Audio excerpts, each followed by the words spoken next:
For the past 2 decades, the people of Southern Sudan knew war as just an unfortunate way of life. When I hit the country, we flew to Juba and started driving around 7 hours in the back of a pickup truck, going past a blown-up tank on the side of the road.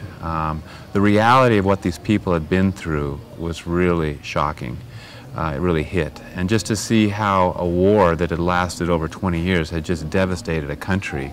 Then you see the cattle camps where, you know, it's a whole society in itself, and people are sleeping around burning ashes. And I mean, we were there for half an hour and our eyes burned so bad.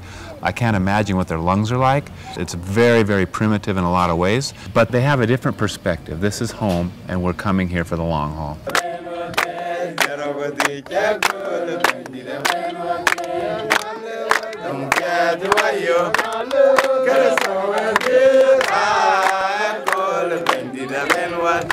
And helping for the long haul is exactly what one Sudanese Christian was inspired to do.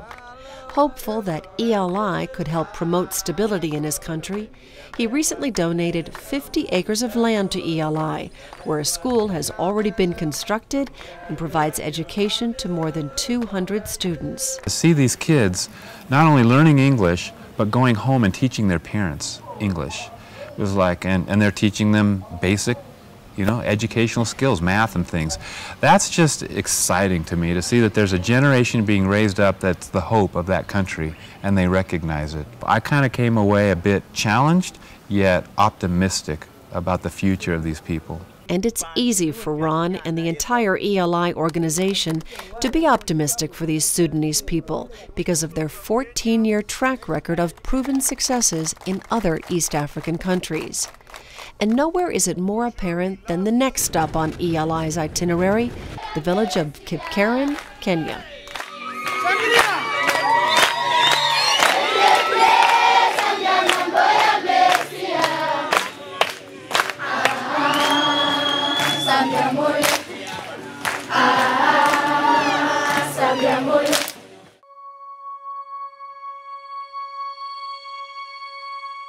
When we think of the daily struggles that Africans face, we think of malnutrition, extreme poverty, and HIV/AIDS. However, there is another serious issue afflicting the villages of the African bush: alcoholism.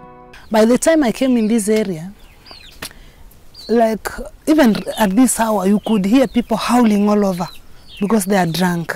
We call it changa, and changa is another name. They call it kill me quick. Give me like 200 millimeters and I'll be finished, because they want to use less money and they shut their brain. But maybe through AA, some people are changed. There's no more drinking. It's an AA program, but it's not Alcoholics Anonymous. It's anti-alcohol, because they say in Africa, nothing is anonymous.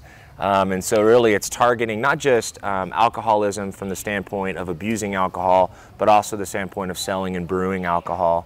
Okay, pamoja tuangamize ulevi. This group of men and women are gathered for today's anti-alcohol meeting. Though this support group is held outside under a mango tree, it's not much different from AA groups in the U.S. She used to be a very big brewer, but she has now left. Since that time she went for the alcoholic program, she has really seen a lot of improvement in her. And it is very hard to live. It is not easy to leave alcohol. It is a struggle. Once an individual is recovered from alcoholism, ELI's mission to empower doesn't stop there. They implemented another program to help integrate them back into society as productive members of their communities. Because some of them are business people. Some of them are farmers. Some of them are labor. If you train them in labor services, they can go and over some labor, and then they get an income. And that's what we have a program saying, launching out. We want to launch them out. And this man may have one of the most successful AA transformation stories. My life was in danger. When you say your life was in danger, how was it in danger? Drinking, smoking cannabis, sativa, and moving around with women. Yeah, I saw one day I can be trapped into getting AIDS, and after that. And after that, he went from being a violent drunkard to being gainfully employed. Once a drain on his society, he's now helping to empower the village of Kipkaren by helping the community raise cows through artificial insemination. He's an example of the ELI mantra: provide knowledge because knowledge is power. And when you give me knowledge, that knowledge, wherever I will go, nobody can remove it from me. But when you give me a gift, people can remove it from me. But if I know how to do it, you cannot remove the knowledge out of me. So when you empower my life, you are telling me I am victorious wherever I can go. So even if you leave me, but I am now walking, I will continue walking.